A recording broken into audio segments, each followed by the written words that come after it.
Do you know who is the king of the sentences? Means क्या आपको पता है सेंटेंस का राजा कौन है? नहीं पता? चलिए आज बातें करते हैं सेंटेंस के राजा के बारे में। सेंटेंस का जो राजा है सारे टेंस में प्रेजेंट, पास्ट और फ्यूचर, इसमें से एक टेंस है जिसका है past, past indefinite. This is the king of the tense. ऐसा क्यों कहा जाता है कि ये टेंस का राजा है? ऐसा इसलिए कहा जाता है क्योंकि मोस्टली चीजें पास्ट इंडेफिनिट से कवर होती है। ऐसा क्यों? देखिए प्रेजेंट तो जो हमारा चल रहा है वो प्रेजेंट है, राइट? पता नहीं 1 मिनट का है 2 मिनट का है।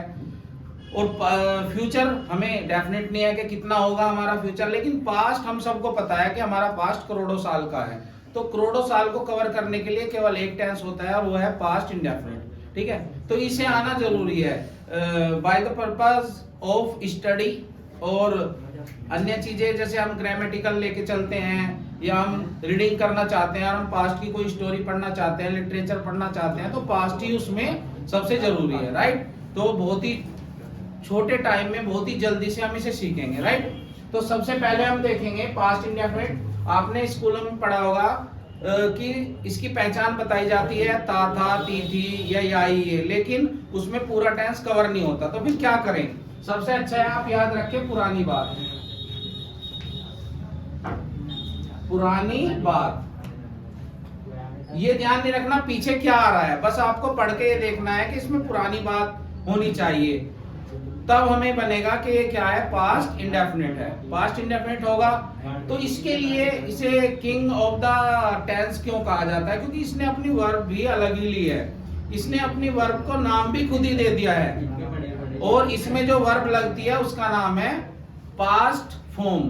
कहने का मतलब है first form, second form, third form, ING form, SES form, ये जो होती है इसके लिए एक अलग ही वर्ब का निर्माण हुआ है, वो है सेकंड फॉर्म। और देखिए खास बात इसकी कि पास्ट फॉर्म, सेकंड फॉर्म केवल इसी टेंस के लिए स्पेशली बनानी पड़ी है। ठीक है, तो इसलिए आप सोच सकते हो कितना इंपॉर्टेंट है, राइट? तो मैंने एग्जांपल के लिए लिखा है, जैसे गो है, सबको पता है गो मींस जाना होता है। तो जाने का क्या है, इसकी पास्ट फॉर्म होगी वेंट। ये मैंने थोड़ा सा एग्जांपल देने की कोशिश किया ताकि आप समझ पाओ जब मैं सेंटेंस आपको कराऊं। ईट की सेकंड फॉर्म होती है एट, और रीड की सेकंड फॉर्म रीड है, और प्ले की प्लेड है। तो ये जो 4 वर्ड मैंने लिखे हैं इनमें एक खास बात है, वो देखिए क्या है। मैं ये आपको बताने की कोशिश कर रहा हूं कि जैसे कुछ वर्ब्स ऐसी होती है जिनकी तीनों अलग होती है, जैसे गो, गो की सेकंड फॉर्म वेंट और थर्ड फॉर्म होगी इसकी गोन, तीनों अलग है। ऐसे ईट, एट और थर्ड फॉर्म होगी इसकी ईटन। लेकिन यहाँ देखिए रीड बोलने में डिफरेंस है, रेड, रीड। तो इसका क्या मतलब है, कुछ वर्ब्स ऐसी होती है कि फर्स्ट, सेकंड, थर्ड अलग होती है। कुछ वर्ब्स ऐसी होती है कि तीनों सेम होती है, और कुछ वर्ब ऐसी होती है जैसे प्ले, प्लेड, प्लेड के पहला पता हो और दूसरे और तीसरे में क्या लगा दे, ईडी लगा दे, राइट? तो लेट्स बिगिन। देखिए तो पुरानी बात जब भी आएगी वहां पे आप पास्ट फॉर्म यानी कि सेकंड फॉर्म का यूज करोगे, ये आपको याद रखना है। दूसरी बात क्या है, इसकी जो हेल्पिंग वर्ब है वो एक ही है, डिड। मैं आपको अभी इसके बारे में खास बात भी बताऊंगा जो आपने काफी बार पढ़ने के बावजूद भी आपको नहीं पता होगा, ठीक है ना? तो सबसे पहले तो सबकी 2-2 हेल्पिंग वर्ब, 3-3 हेल्पिंग वर्ब होती है, इसकी एक ही है। ऐसा क्यों है, इसके बारे में अभी बातें करते हैं। फिर तीसरी चीज हमारी है, जब आप डिड लगाओगे तब आप फॉर्म लगाओगे फर्स्ट, ये आप ध्यान रखोगे। डिड के साथ फर्स्ट फॉर्म क्यों लगानी पड़ती है, इसका जवाब भी हम तभी देंगे बीच में जब आपको बताएंगे कि सारे टेंसों की 2 या 3 वर्ब और इसकी एक क्यों है, राइट? तो देखते हैं पहला एग्जांपल।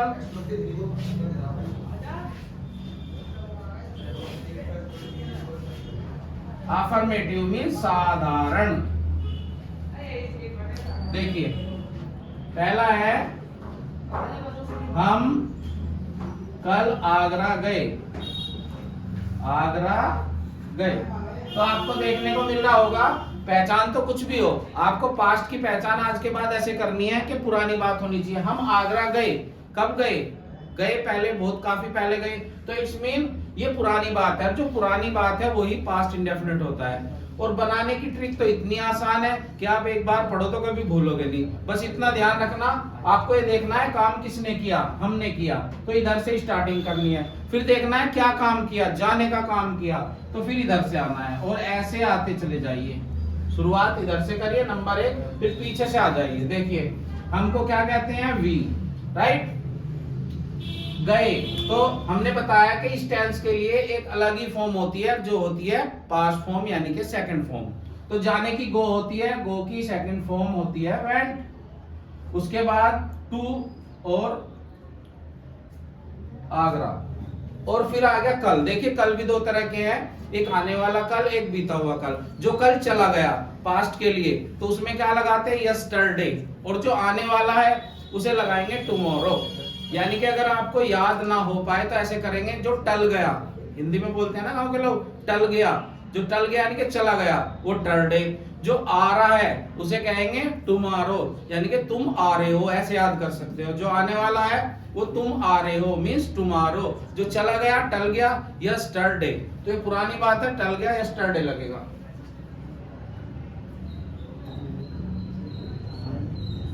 राइट, तो ये इसका है अफर्मेटिव। अब हम लेते हैं इसका निगेटिव। निगेटिव में आता है नहीं, और नहीं के लिए हम क्या करेंगे, हम लगाएंगे डिड नॉट, अब फॉर्म लेंगे फर्स्ट। अब बात चलती है वो जो हमने तुम्हें कहा था, बिल्कुल इंपॉर्टेंट थिंग, कि ये जो डिड है अकेली क्यों है। ये अकेली इसलिए है क्योंकि डू और डज दोनों ही इसके अंदर समाये हुए हैं। अब आप सोचोगे इसके अंदर कैसे समा गए, इसके अंदर इसलिए समाये हुए हैं ये क्योंकि डू और डज दोनों की ही सेकंड फॉर्म क्या है, डिड है। तो इसीलिए इसकी हेल्पिंग वर्ब केवल एक है, क्योंकि इसमें डू भी इसी के अंदर है और डज भी। अगर कोई कहे डू की सेकंड फॉर्म डिड, डज की सेकंड फॉर्म डिड, तो दोनों की सेकंड फॉर्म डिड होती है, इसलिए दोनों इसी के अंदर हैं। तो इसका जवाब तो ये मिला आपको कि इसकी एक हेल्पिंग वर्ब क्यों होती है। अब दूसरा जवाब आपको ये मिलेगा, क्या मिलेगा, कि आपको करना क्या है, आपको ये करना है कि ये जब डिड लगता है तो फर्स्ट फॉर्म क्यों लगती है। ये क्वेश्चन का जवाब आपके पास नहीं होगा, तो आप ये याद रखिए, क्या याद रखोगे, ये याद रखोगे कि अगर डिड लगा हुआ है तो उसमें फर्स्ट ही फॉर्म लगती है। तो लगती क्यों है, इसलिए लगती है, अभी मैंने बताया डू डज की सेकंड फॉर्म क्या है, डिड। और जब डिड खुद ही एक सेकंड फॉर्म है तो इसके साथ दूसरी सेकंड फॉर्म अलाउ नहीं है। तो इसीलिए हम कह सकते हैं कि डिड के साथ हमेशा कौन सी फॉर्म लगती है, फर्स्ट फॉर्म। क्यों लगती है, क्योंकि डिड ऑलरेडी सेकंड फॉर्म है डू और डज की, तो एक सेकंड फॉर्म के साथ दूसरी सेकंड फॉर्म नहीं लगती। तो अगर सेंटेंस सिंपल है तो सेकंड फॉर्म लगाएंगे, और अगर डिड का यूज होने लगे तो फॉर्म लगती है फिर फर्स्ट। राइट, तो समझ लेते हैं। राम ने एक शेर नहीं मारा, तो बनाते हैं, वही रूल रहेगा। आगे चलिए, पीछे से आइए। राम मारा होता तो लिखते किल्ड, नहीं मारा तो नहीं के लिए यूज करेंगे आप did not kill, first form लेंगे। अब आपको पता चल गया होगा फर्स्ट फॉर्म क्यों लेते हैं, क्योंकि डिड ऑलरेडी एक सेकंड फॉर्म है डू डज की, और सेकंड फॉर्म के साथ दूसरी सेकंड फॉर्म नहीं लगाते। अ लायन, तो ये हुआ आपका निगेटिव। अब नेक्स्ट है आपका इंट्रोगेटिव, और इंट्रोगेटिव दो तरह के होते हैं, एक तो क्या वाले, यस नो टाइप, और एक होते हैं क्यों वाले। दोनों को एक एक एग्जांपल से समझ लेते हैं। जैसे इंट्रोगेटिव में कोई आपसे पूछ रहा है, क्या तुमने शेर देखा,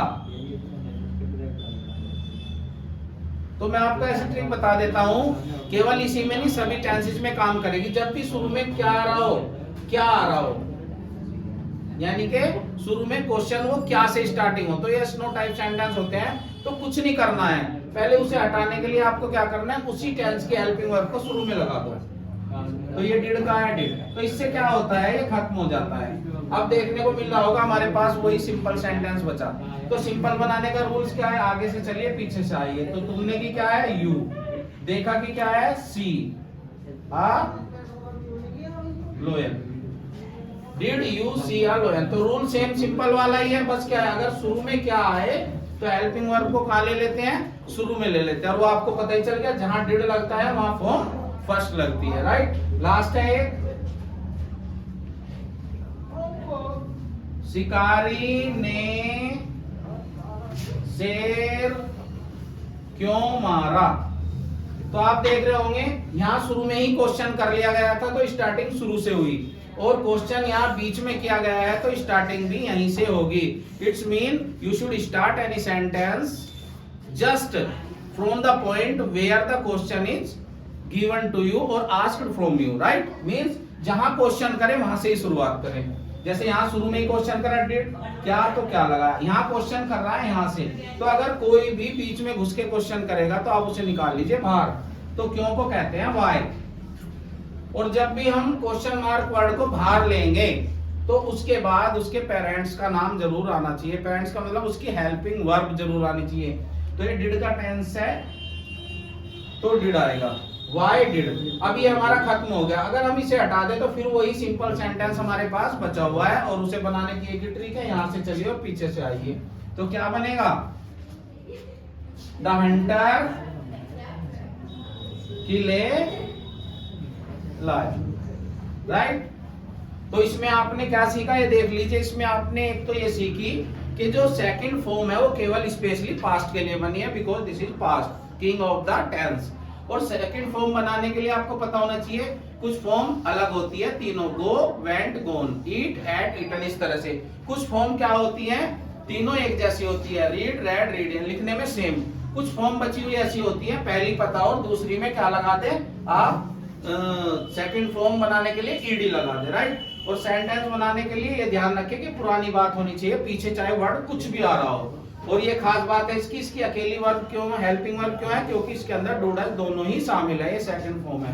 और जब डिड लगता है तो फर्स्ट फॉर्म लगती है. क्यों लगती है, क्योंकि डिड खुद ही एक सेकंड फॉर्म है. राइट, और ये one by one affirmative, negative, interrogative, double interrogative ये सेंटेंस है. I hope you have understood properly.